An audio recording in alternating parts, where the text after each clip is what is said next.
there, my name is Azure. I am a level 1 certified sommelier, and as such, I would like to try some port wine with you.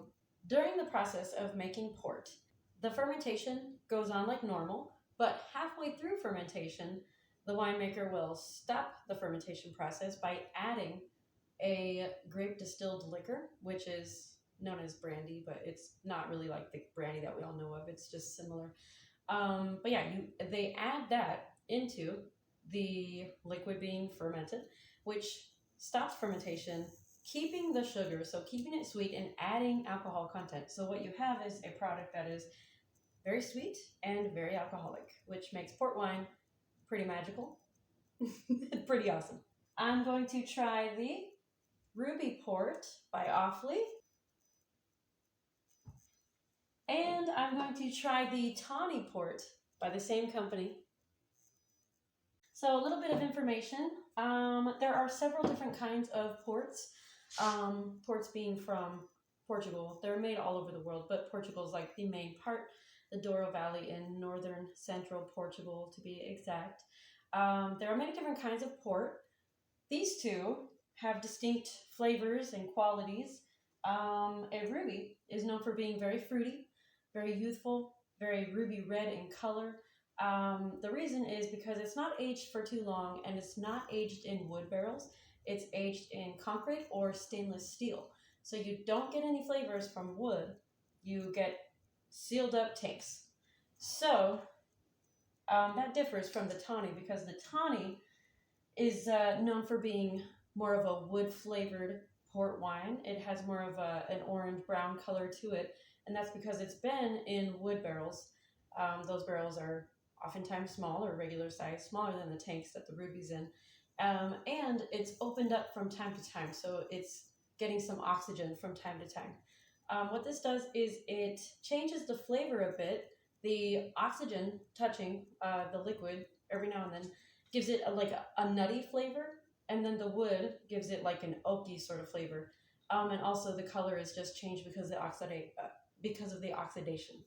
So since the tawny is so used to oxygen, when you open it up, it's going to be just fine for a while. It's actually used to oxygen, so you're not going to have to hurry and drink it. It's going to be just fine. It's going to last a little bit longer.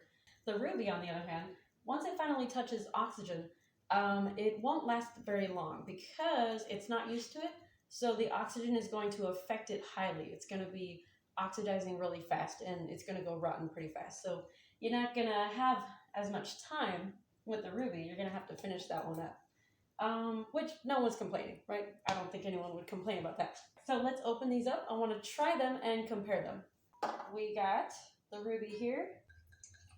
The ruby is very dark in color, very beautiful. It's a dark blood ruby red. Again, it smells like very expensive leather. And it smells like dark fruits, mainly plum.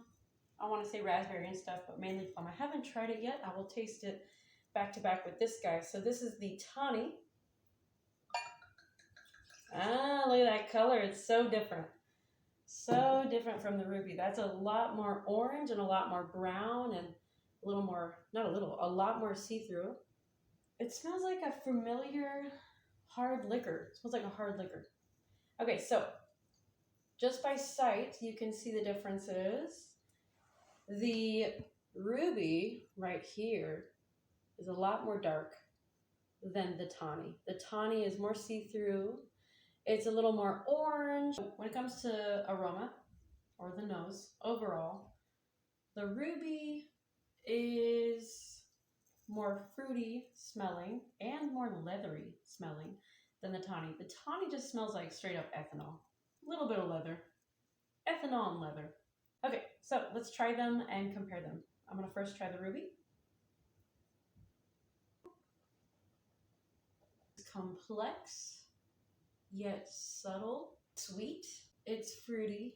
It's like candy, to be honest. Tastes like Skittles. It has a very lengthy finish. Always a good thing. Now the tawny.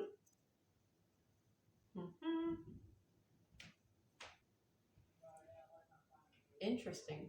I thought I would like the ruby more, but I actually like the Tawny more. The Tawny has like a subtlety to it. It definitely tastes like wood. There's no fruit that stands out when you drink the Tawny to me. Um, it's more just like a subtle wood note, and it's like fluid. It is nice and fluid. It's very mature. I think I prefer the Tawny, to be honest, although the Ruby is really delicious. So they're both really good. That was my comparison of Ruby and Tawny. I hope you enjoyed it. Join me on my sommelier journey. I do plan on opening a bar here in Austin, which will be awesome because it's going to have wine, maybe liquor, burlesque dancing, burlesque music, live bands, all sorts of stuff. So super excited.